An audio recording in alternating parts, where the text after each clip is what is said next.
Para tratar adequadamente a depressão, basta eu acertar com o medicamento, o médico acertar com a prescrição, a dosagem, os sintomas, efeitos colaterais e eu tomar direitinho o medicamento e está tudo certo? Basta isso? Ou existe mais alguma outra coisa a se fazer? Se você quer a resposta para essa pergunta, fica até o final deste vídeo. Eu sou Carla Nascimento e você está no A Posteriori. Então, e para além do tratamento do sintoma, existe mais alguma coisa? Claro que aqui a gente está pensando, sintoma é aquilo que põe a gente em desconforto, desconforto físico, desconforto emocional algumas vezes. É a sensação de estar desconectado da sua vida, é a sensação de estar com esvaziamento, com uma tristeza, com uma falta de ânimo e todos esses sintomas que no conjunto caracterizam uma depressão. Então eu vou resumir tudo isso na palavra sintoma. Então lembre que quando eu estiver falando de sintoma, não estou falando de uma coisa, eu estou falando de um conjunto de coisas. Tratar o sintoma é fundamental, né? Porque assim, se eu estou com desconforto, eu preciso de tratar. Se eu estou com febre, eu preciso de tomar um remédio que abaixa a minha febre. Mas para além disso, é só isso? É só abaixar a febre?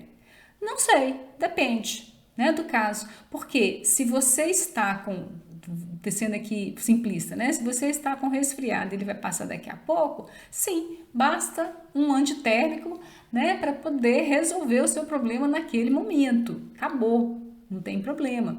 Depressão talvez seja uma coisa próxima disso, né? Depende, mas não necessariamente com essa simplicidade, mas depende do seu momento de investir em alguma coisa para além de te retirar de sintoma ou não. Pode ser que de fato a pessoa não esteja no momento, não esteja com vontade, não esteja querendo, não esteja disposta, não esteja suportando fazer mais nada além de tomar, né, além de tratar aqueles sintomas incômodos. Não é o momento dela procurar algo mais profundo, dela procurar entender as causas, entender o seu mecanismo de funcionamento. Vou voltar lá na história, né? A gente está num movimento de vida em que às vezes a gente vai construindo nossa realidade e que culmina numa determinada coisa. Então, se eu estou deprimida, pode ser que eu queira sim saber o que é que aconteceu aí, que meu corpo, né, minha mente precisou de fato de estar mais parada, digamos assim, né? Que falou, gritou alto assim, para aí que tem alguma coisa para você olhar. Ou não, eu posso simplesmente estar querendo tirar o sintoma e tá tudo certo, né? Isso é de cada um. Porém, tratar, como eu sempre digo, né? Tratar sintoma não é resolver o problema. Então, se eu quero só um paliativo, tá tudo certo. Mas se não é esse o caso, o que mais que eu preciso de fazer? Então, nos vídeos anteriores, nós frisamos basicamente o quê? Tomar as rédeas da nossa vida nas nossas mãos, as rédeas da nossa saúde nas nossas mãos, é uma coisa importante. É assim, nem todo mundo quer, mas é importante, né? Então, a primeira pergunta que qualquer pessoa deve se fazer é assim: eu quero de fato ser a protagonista da minha história, né? Frase batidérrima, né? Expressão batidérrima. Mas de verdadeira, eu quero ser a atriz principal da minha história ou eu sou coadjuvante? Tem alguém escrevendo, tem um roteirista fazendo roteiro e eu estou só seguindo. Se eu quero tomar as rédeas da minha vida nas minhas mãos, uma coisa fundamental é eu entender como é que eu funciono. Porque se eu não entender como eu funciono, eu não serei capaz de entender o que é que me fez deprimir, né? Então, voltando um pouquinho, né? A depressão ela é uma condição debilitante, é verdade, né? A gente fica assim, sem o que fazer com a vida. E aí, quanto mais a gente deixa de encarar essa situação, mais crônica ela pode se tornar. Então, essa é também uma das coisas que a gente precisa decidir. Eu tô a fim de encarar ou não tô a fim de encarar? Embora os medicamentos antidepressivos, eles realmente são, né, que eles realmente são necessários, eu preciso de um antidepressivo, nem todo mundo precisa, né? Vamos lá de novo. Eu posso estar numa condição em que eu precisei fazer uma depressão leve para que eu parasse e olhasse para alguma coisa. Eu posso decidir assim, deixa eu olhar para isso primeiro, depois eu vejo como é que a coisa se dá. Ou não, posso ir lá direto e ir medicação. Eu tô militando contra o medicamento? De jeito nenhum, de jeito nenhum. Eu acho medicamento fundamental para qualquer coisa. Se eu estiver com uma inflamação, eu preciso tomar um anti-inflamatório. Se eu estiver com uma febre, eu preciso tomar um antitérmico. E por aí vai. Se eu tiver com bactérias, eu preciso tomar um antibiótico. Nessa, então, se eu estou deprimida, na maior parte das vezes eu preciso sim de alguma coisa que me deixe funcionar para que eu possa ver o que eu faço aí para frente, né? Então, olhar para a gente mesmo, além de identificar aquilo que está desajustado, fazer escolhas que conduzem para a nossa maior proximidade da gente com a gente mesmo, ela é uma escolha, como eu acabei de dizer, né?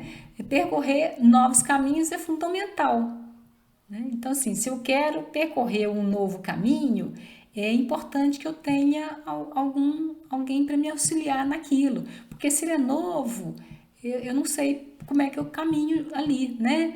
Porque se eu conseguisse fazer isso sozinha, eu já teria feito.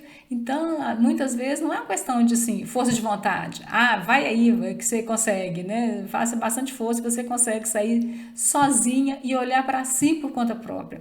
Não vai, né? Não é o caso. Então, nesse sentido, onde que entra o próximo passo, né? O passo conjunto com o medicamento, a psicoterapia.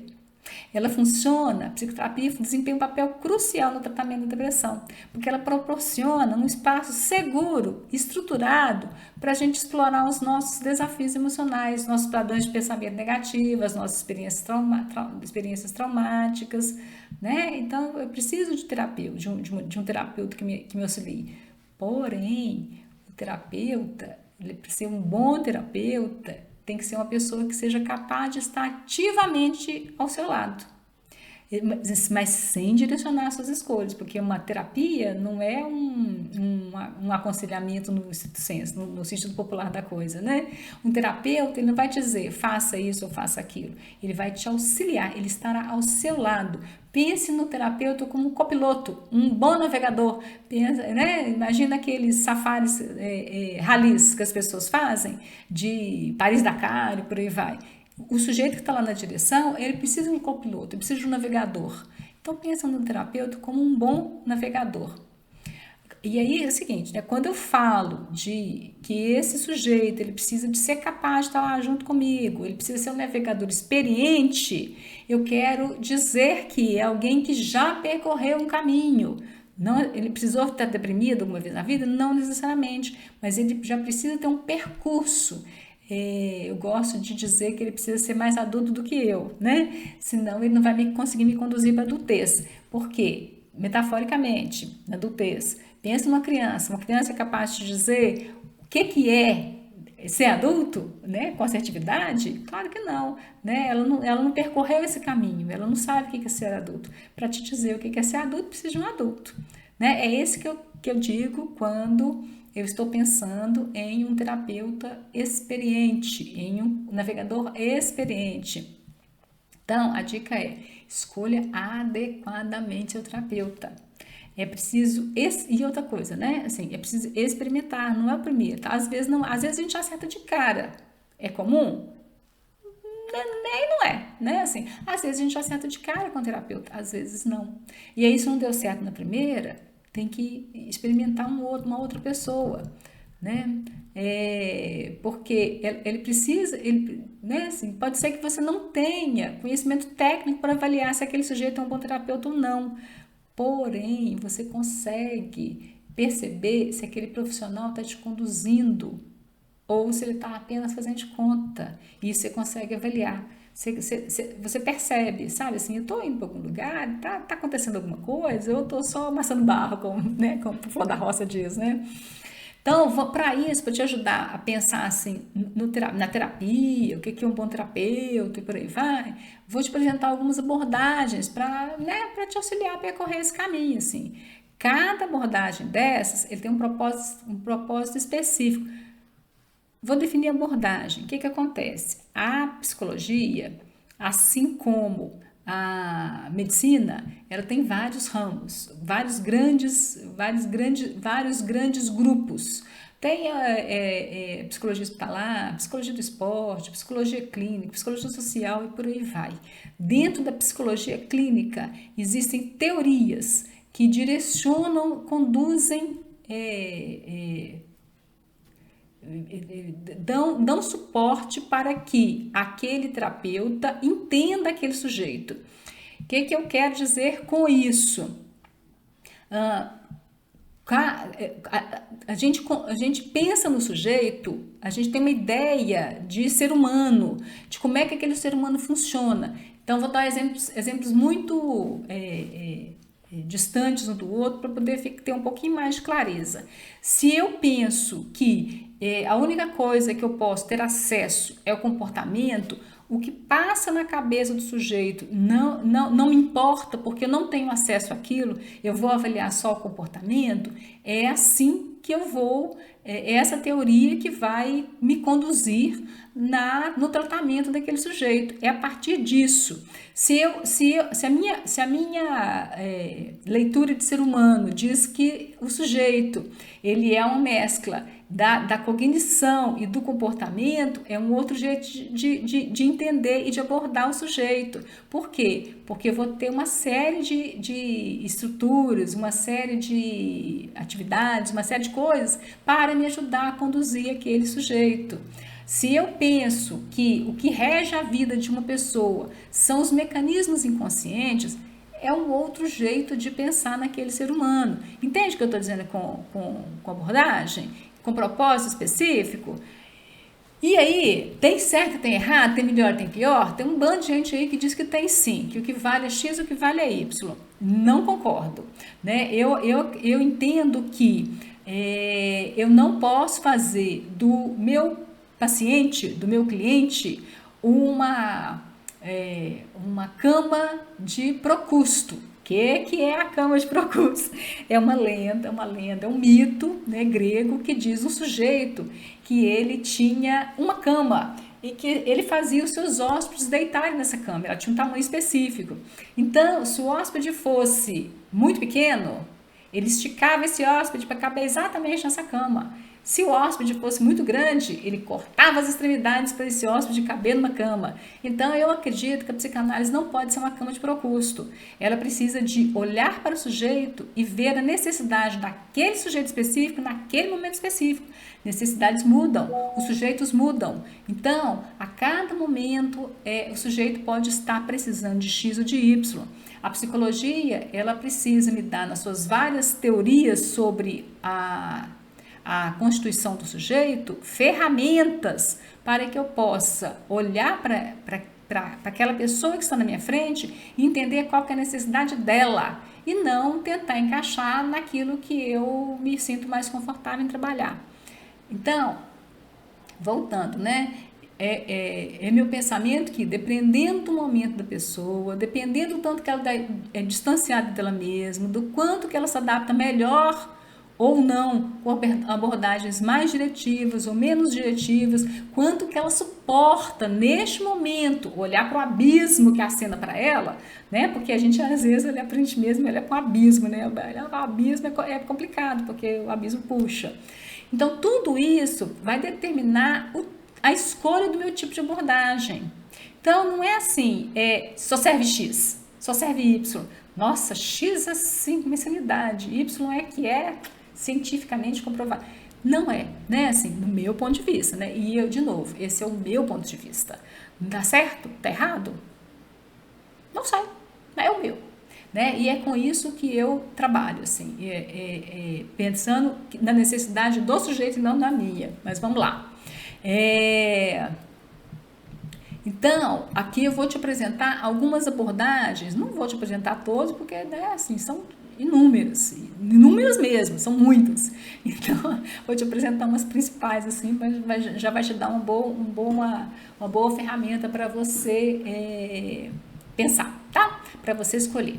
Então, temos a terapia cognitivo-comportamental. Como o próprio nome já deixa antever, ela trabalha com o cognitivo e com o comportamento, aquilo que passa dentro do sujeito e aquilo como o sujeito age, né? Assim, sendo bastante simplista na explicação.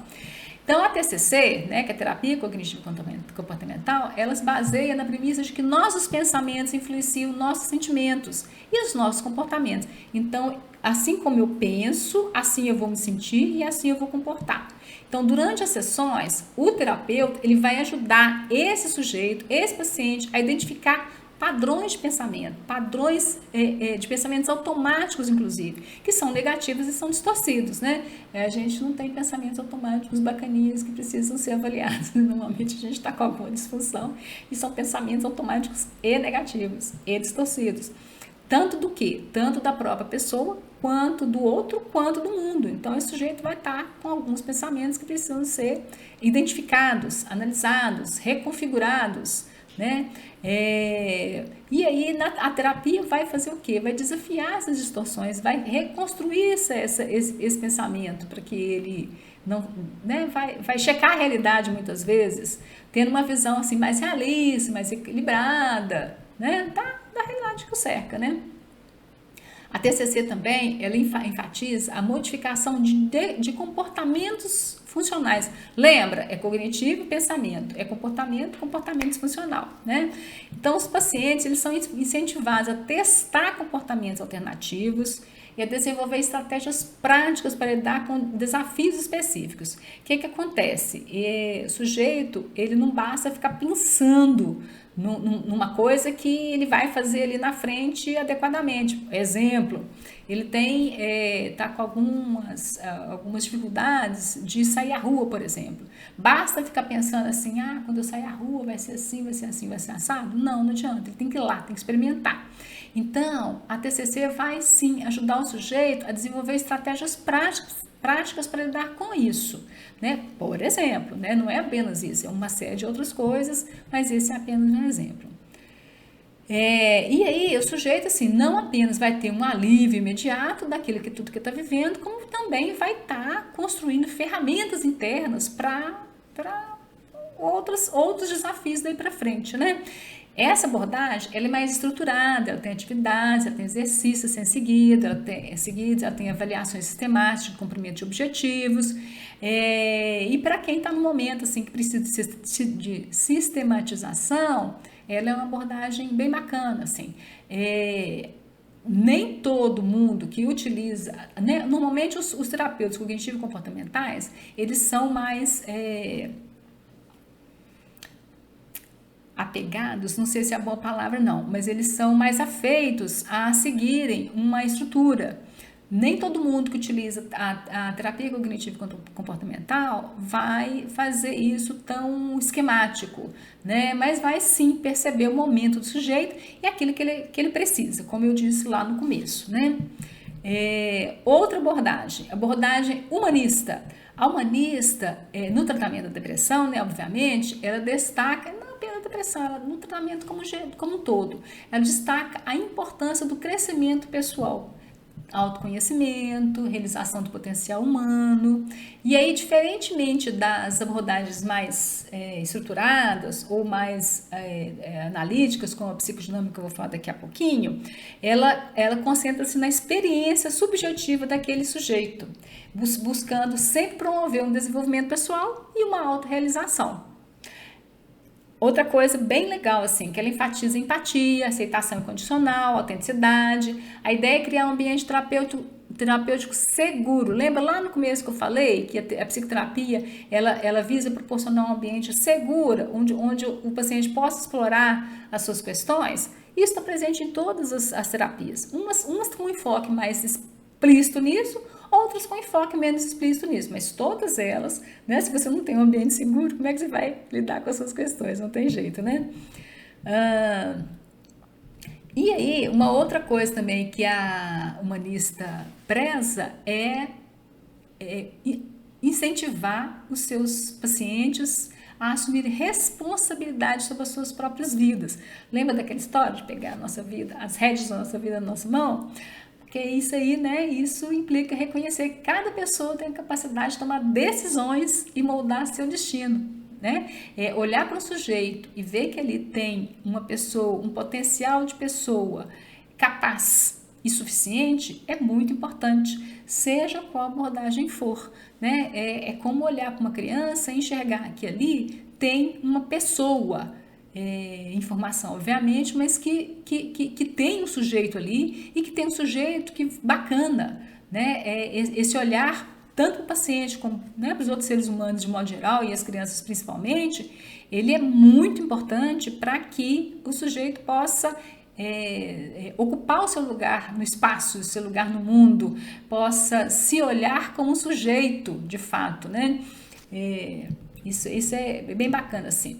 Outra coisa, autenticidade. Autenticidade é uma palavrinha muito importante para a abordagem humanista.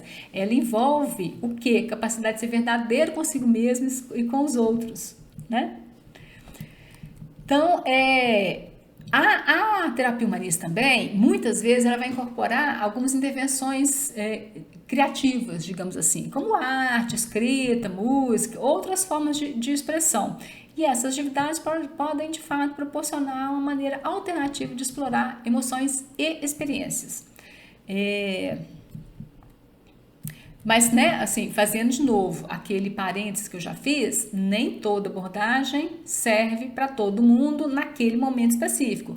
Quem está escolhendo tem que perceber qual é o seu momento, qual que é a sua afinidade naquele trabalho, senão o trabalho não funciona, né? Terapia interpessoal. A terapia interpessoal, ela, como o próprio nome já diz, né? Ela trabalha com as relações interpessoais do sujeito. Ela vai explorar o quê? Os eventos sociais que podem influenciar o humor, contribuir para a depressão. Então, questões importantes, comunicação, papel social, luto, conflitos interpessoais, tudo isso é um assunto muito presente na abordagem interpessoal. Na terapia interpessoal.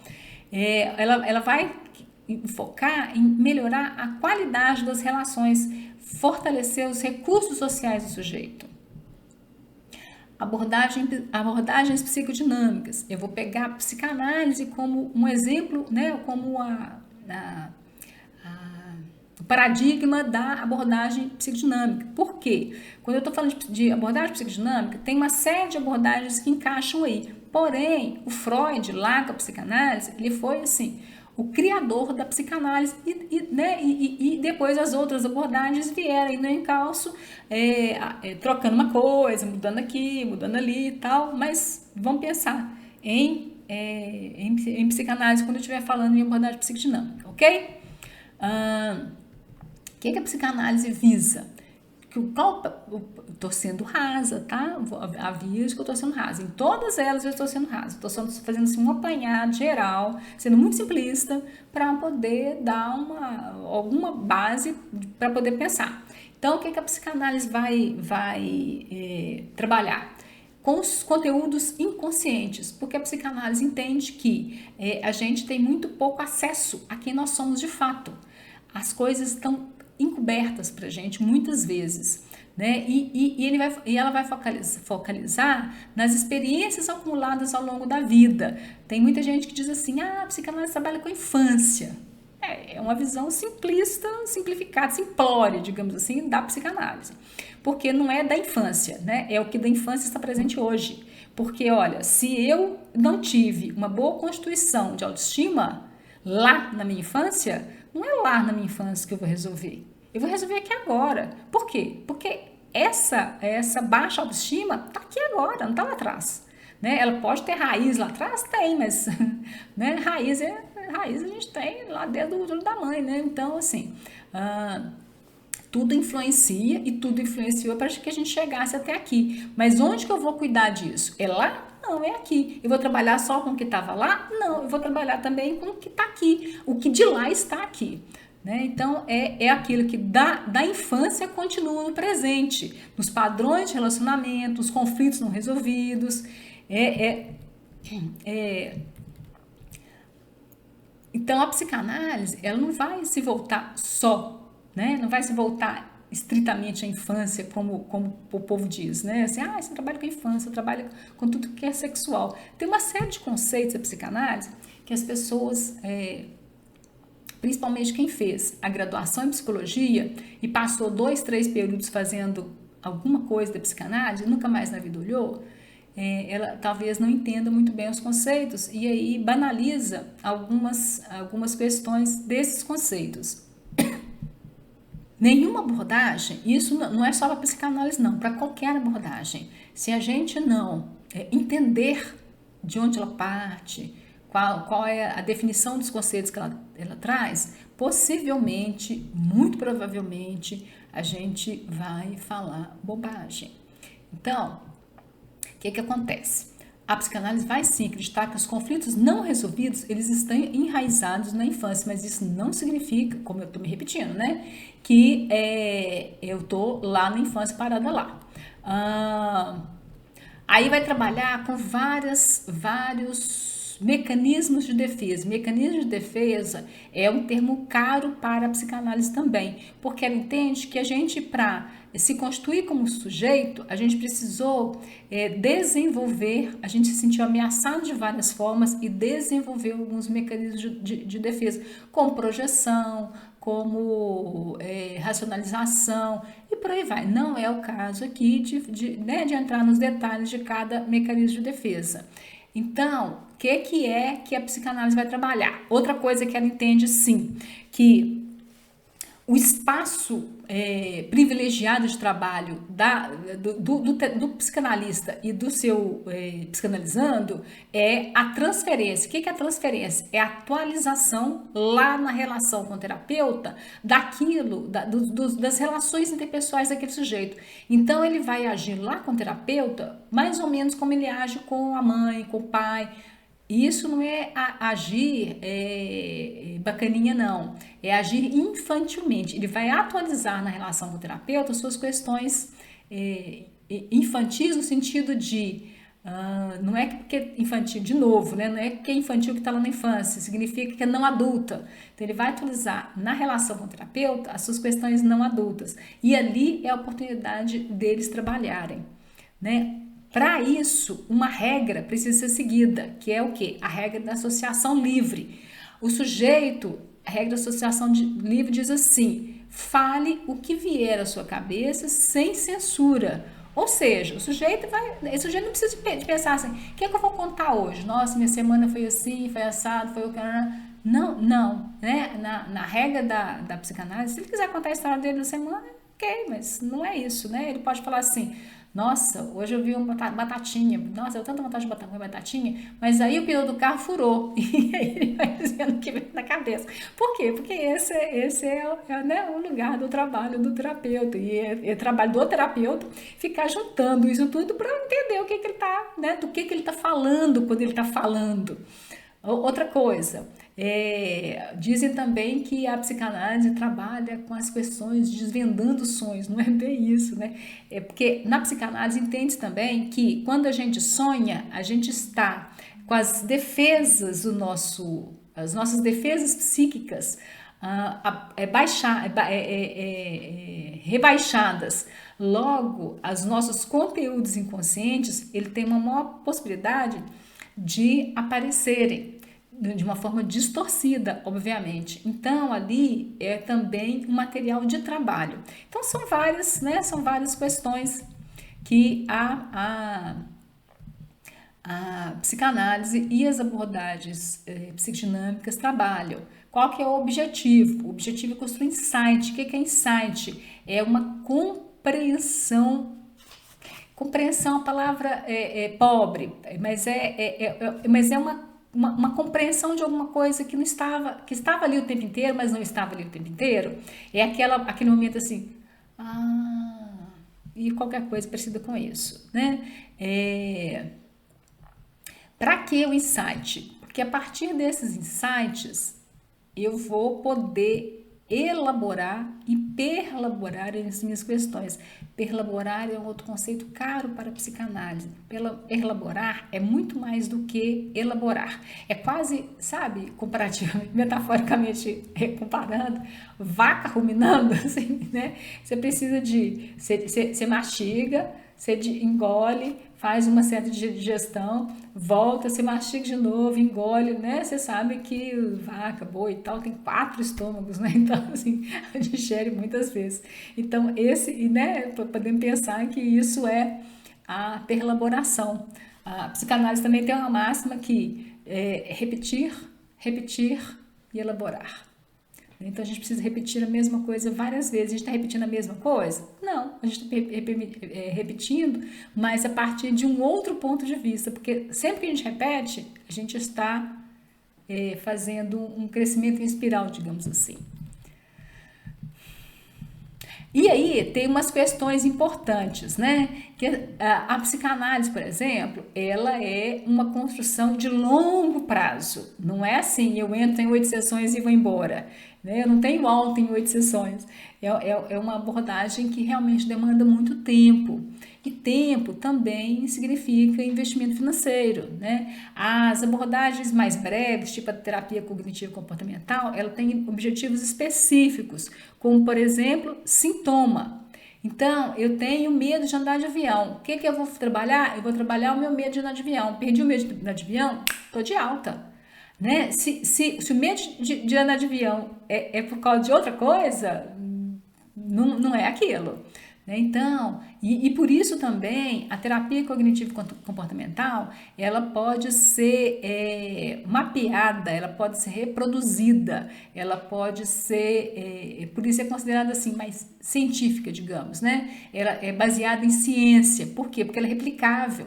Porque se eu tenho medo de andar de avião, a metodologia para eu perder esse medo é a mesma metodologia para eu perder o medo de sair de casa. Eu tenho que me aproximar daquilo que